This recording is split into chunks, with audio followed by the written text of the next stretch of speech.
Just my people, as the hot, it don't happen, no.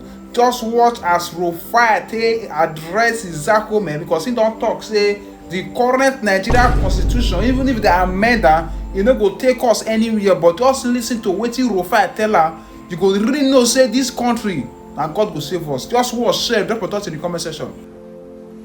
It is the party with majority that forms the government. And in forming the government, the Prime Minister emerges from the party with majority. And all the ministers are again appointed from the parliamentarians themselves. So the whole cabinet, including the Prime Minister, are responsible to Parliament. And once they pass a vote of no confidence, the Prime Minister goes away. And at the lower level, at the regional level, you will have premier. So we are thinking that the present six geopolitical zones should be made subnational groups that can give us a better federal system of government. Okay, Dr. Zekome, you know me to be a very big realist. It would be the height of delusion to think that a rubber-stamped National Assembly will do a constitutional reform that will change from a presidential system that a lot of them have benefited for to a parliamentary system. It will be the height of delusion, not this National Assembly. They might decide to surprise me, but not this National Assembly. But I like to look for low-hanging fruits. How can we quickly harp on electoral reforms? Because see, I keep touting this fear. If we don't have electoral reforms in 2027, what happened in 2023 will easily happen. How can we push that all those INEC guidelines that they said was not justiciable in the last election, after the election, we can make them laws? Quick wins on electoral reform. At least if you can push that before the next elections. Because I even doubt, we're already in 2025, half year. If they do the rigmarole, push the bill for 2026, we might have the debacle like President Buhari, where he kept on saying they didn't put East properly and was, and he was turning us back and forth in 2019 to sign electoral reforms. So the viability of a president signing electoral reforms in an election he will participate in is very low already. How can we push for those electoral reforms?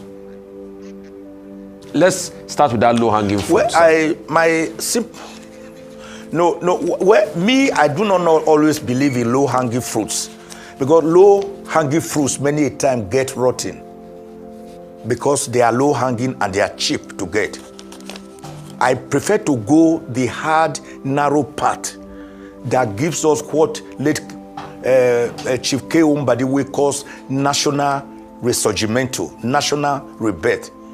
So to answer that question first, I will say for the National Assembly to enact a law, to pass an act of the National Assembly amending the present Electoral Act of 2022, it's not a big deal.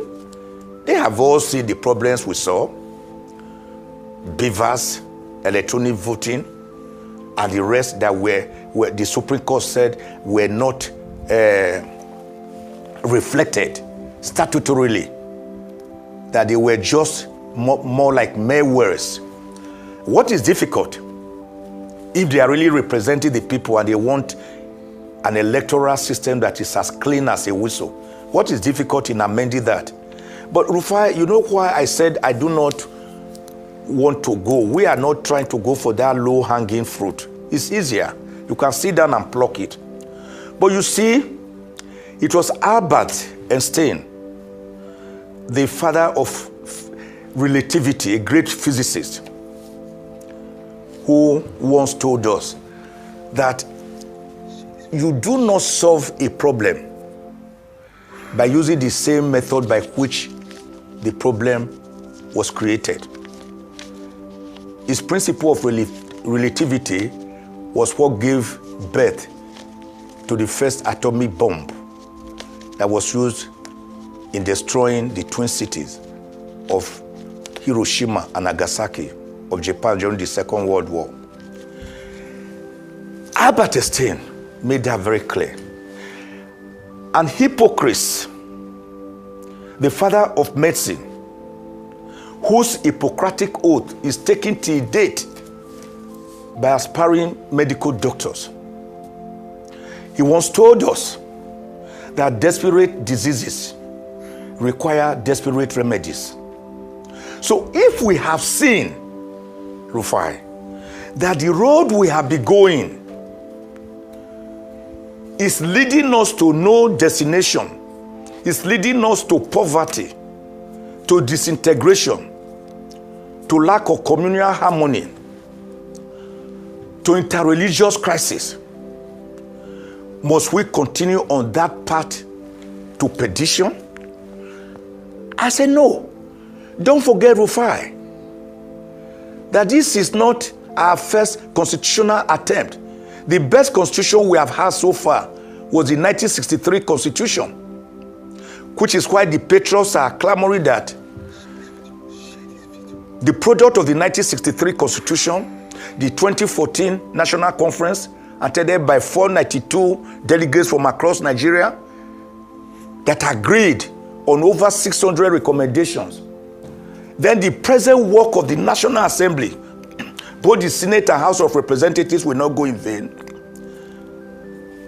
Then memorandum, interventions, civil society, confederating units, ethnic nationalities. When we put all this together, we can now set up something like a national referendum commission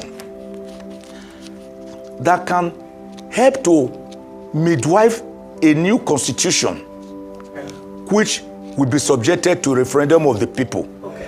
And I tell you, on that note, the reason I'm looking that far into the future, is that we had the 2022 Clifford Constitution, the 1946 Arthur Richards Constitution, the 1951 McPherson Constitution, which started a little of federalism, and then the 1954 Literature Constitution that gave us full federalism at 3 regions. Then, before the 1960 Independence Constitution, 1963 Republican Constitution, and all the other constitutions of 1979, 1989, 1999, we have not got it right. Because we are looking at the issue superficially. Our structure is fundamentally flawed. On that note, it cannot unite us. It cannot take us to El Dorado.